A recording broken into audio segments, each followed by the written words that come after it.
Bienvenidos a nuestro ciclo de debates clásicos. Hoy nos adentramos en el choque de dos gigantes de la teoría jurídico-política del siglo XX. Hans Kelsen, el artífice de la teoría pura del derecho, que defendió durante décadas la autonomía del sistema jurídico y la primacía de la norma como fundamento de toda validez legal. Carl Schmitt, el polémico autor de Teología Política y lo Político, quien subrayó la centralidad de la decisión soberana y del estado de excepción como piedra angular del poder político. Ambos pensadores escribieron en el convulso periodo de entreguerras y legaron tesis que aún hoy marcan el debate sobre el límite entre derecho y política, de que depende, en última instancia, la validez del orden jurídico, de un entramado de normas autónomas o de la capacidad decisoria del soberano ante la crisis. Para responderla, dividiremos este enfrentamiento en 4 bloques temáticos. 1. La naturaleza del derecho, norma pura o decisión política. 2. La Constitución, texto supremo o creación soberana. 3. Soberanía y estado de excepción, suspensión jurídica o abuso de poder. 4. Vigencia contemporánea, ¿pueden convivir norma y decisión en el siglo XXI? Sin más preámbulo, iniciamos con el bloque 1, la naturaleza del derecho. Mi propuesta parte de una premisa muy concreta. El derecho no es un fenómeno político ni moral, sino un sistema de normas que se validan unas a otras hasta llegar a una norma fundamental. Esta norma, que asumo como un postulado lógico, otorga validez a todas las demás, estableciendo un entramado normativo coherente y autónomo. En teoría pura del derecho he insistido en que, solo desde esta perspectiva podemos garantizar 3 valores esenciales. 1. De objetividad. Las normas son independientes de las inclinaciones personales o de las mayorías políticas, pues su validez emana de la estructura interna del sistema. 2. Predecibilidad al estructurar el orden jurídico en niveles jerárquicos claros. Los ciudadanos y los jueces saben de antemano cuáles son las consecuencias legales de sus actos. 3.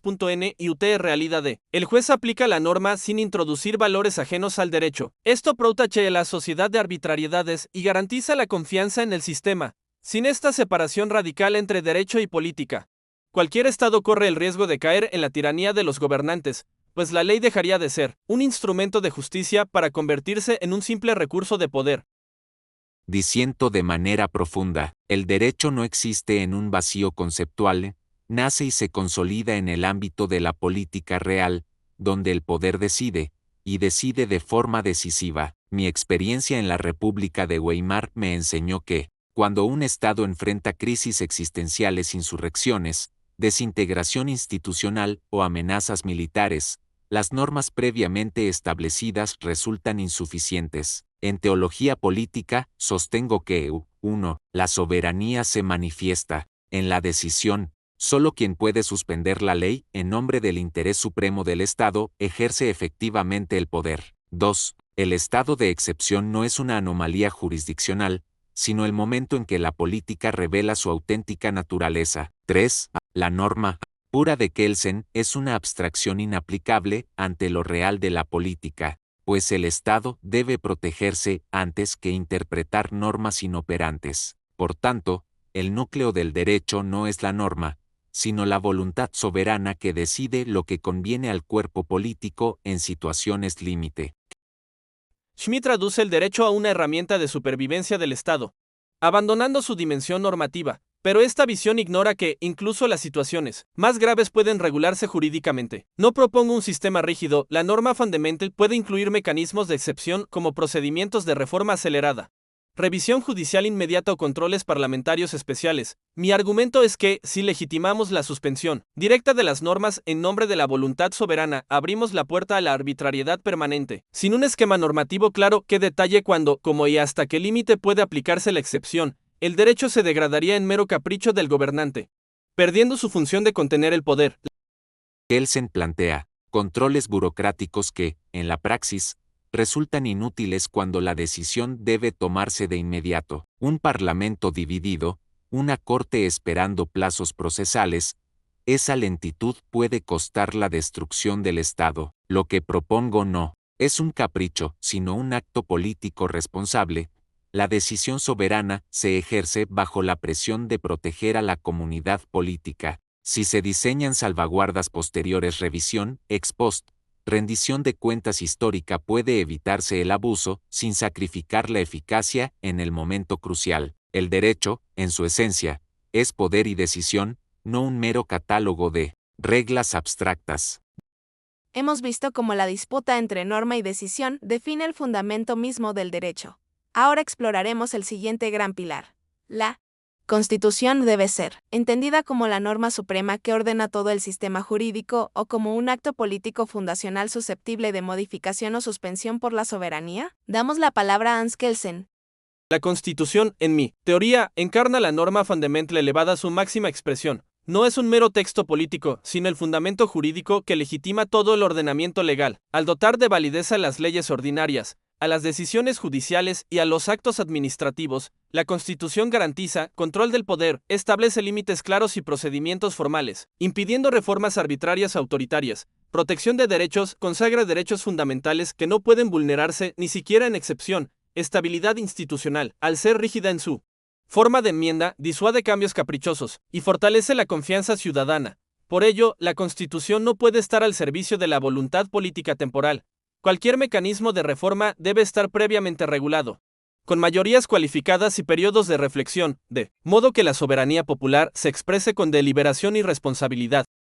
Discrepo, la Constitución no es un producto legal aislado, sino un acto político fundacional que expresa la voluntad colectiva en un momento histórico. Su rigidez puede convertirse en trampa si impide al Estado responder a nuevas realidades. Por ello, 1. Sujeción a la decisión soberana. La Constitución debe poder adaptarse o incluso suspenderse si la comunidad política así lo exige en circunstancias excepcionales. 2. Constituyente originario. El pueblo, en su facultad constituyente, posee siempre la última palabra. 3. Flexibilidad en emergencias. Si un texto constitucional obstaculiza la supervivencia del Estado, el soberano debe poder actuar directamente. Así aseguramos que la Constitución no sea un monumento inamovible, sino un instrumento vivo al servicio del Estado y de la persona. Schmidt subestima el valor de los mecanismos internos de reforma constitucional, un sistema riguroso de enmiendas con requisitos de quórum, referéndum obligatorio, control judicial previo, combina seguridad y adaptabilidad. Sin estas salvaguardas, permitimos reformas ad hoc impulsadas por mayorías momentáneas o líderes carismáticos, socavando la legitimidad y poniendo en riesgo la continua protección de derechos esenciales. La historia está llena de constituciones que, una vez reformadas sin criterio, perdieron su autoridad y desataron el caos. La burocracia constitucional a veces equivale a inmovilismo. Cuando el mundo cambia velocísimo, tecnología, amenazas transnacionales, crisis ecológicas, necesitamos respuestas igualmente ágiles. No niego el valor de la deliberación, pero propongo un modelo mixto, decisión soberana inmediata con revisión posterior. Primero actúo para salvar al Estado, después justifico y someto a juicio esa decisión. Así equilibramos eficacia y legitimidad real. Hemos examinado ya la naturaleza del derecho y el estatuto de la Constitución. Ahora abordamos el núcleo de la política, la soberanía y su manifestación radical en el estado de excepción. ¿Debe el soberano tener la facultad de suspender el orden jurídico para salvar al Estado o incluso esa situación extrema debe permanecer sujeta al derecho? Doy la palabra primero a Carl Schmitt. Para mí, la soberanía no es una mera etiqueta académica, sino la capacidad decisoria suprema que define el orden político. El estado de excepción revela la verdadera naturaleza del poder.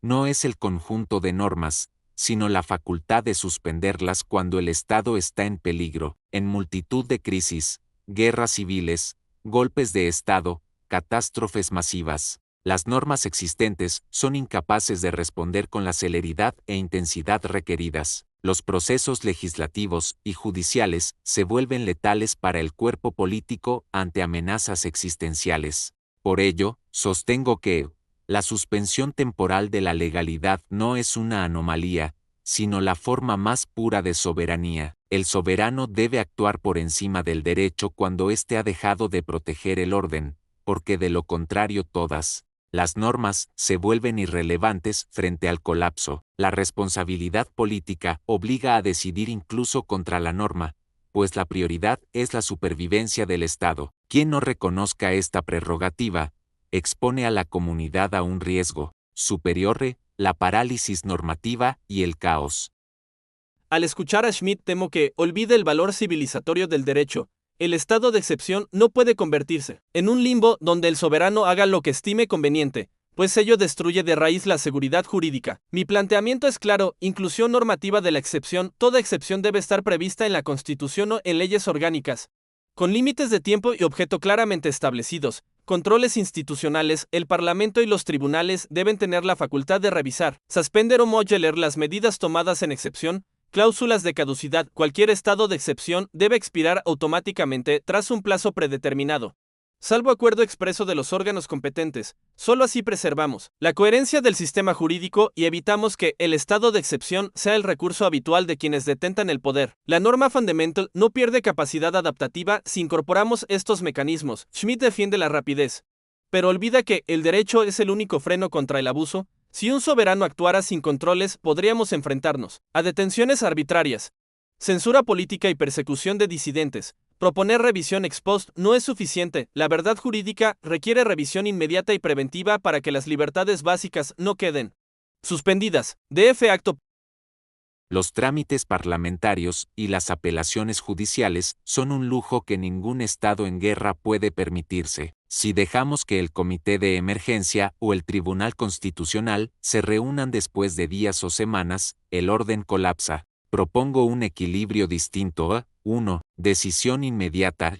El soberano actúa de facto. 2. Revisión ex post con sanciones. Si excede límites, responde políticamente o judicialmente. 3. Publicidad y rendición de cuentas. El acto de excepción se justifica públicamente y se registra como precedentes. De ese modo, combinamos eficacia y legitimidad, salvaguardando la soberanía sin descuidar la rendición de cuentas. Una confrontación apasionante, decisión frente a norma, velocidad frente a control. Para concluir, analizaremos la vigencia de estas teorías en nuestro mundo globalizado. Pasamos al bloque 4, vigencia en el siglo XXI. En el siglo XXI enfrentamos amenazas nuevas: terrorismo internacional, crisis sanitarias globales, delitos cibernéticos y urgencias climáticas. Precisamos un derecho sólido y predecible que regule emergencias mediante leyes marco que activen protocolos claros, vacunación obligatoria, límites de desplazamiento, cooperación internacional, sin improvisar, preservar derechos fundamentales aun durante pandemias o conflictos, con tribunales especializados que garanticen acceso a tutela judicial efectiva, fortalezca el multilateralismo, normas internacionales coordinadas, OMS, ONU, que eviten soluciones unilaterales brutales. Solo un sistema normativo bien definido puede proporcionar la certeza y la protección necesarias para las sociedades modernas. Hoy la velocidad y la centralización son la norma. Ciberataques a gran escala, crisis migratorias repentinas, pandemias relámpago. El derecho tradicional, con sus procesos pausados, no da abasto. Por ello, gobiernos de emergencia con poderes ejecutivos amplios y temporales. Unidades de respuesta rápida, designadas para decretar medidas inmediatas, sin consulta previa. Transparencia posterior. Informar a la sociedad y Congreso de las decisiones tomadas. Es la aplicación moderna del estado de excepción. No abolirlo, sino sistematizarlo como herramienta legítima de gobernanza. La concentración de poderes tecnológicos y la vigilancia masiva, sin un marco jurídico previo, derivan en abusos y erosión de la privacidad. Propuestas, como leyes de emergencia digitales y comités de expertos internacionales, pueden asegurar que la respuesta rápida no sacrifique libertades civiles. Iniciativas multilaterales y comités suelen quedarse atascados en debates interminables. La decisión centralizada con supervisión ex post permite respuestas eficaces sin renunciar a la rendición de cuentas. En un ataque cibernético masivo, no hay tiempo para votaciones ni consultas. Concluimos este debate revisitando las dos grandes preguntas. ¿Puede el derecho normativo adaptarse con suficiente agilidad? ¿O es la decisión soberana la última garantía frente al caos? Ustedes, espectadores, decidan por dónde pasa la línea que equilibra mejor libertad, seguridad y legitimidad.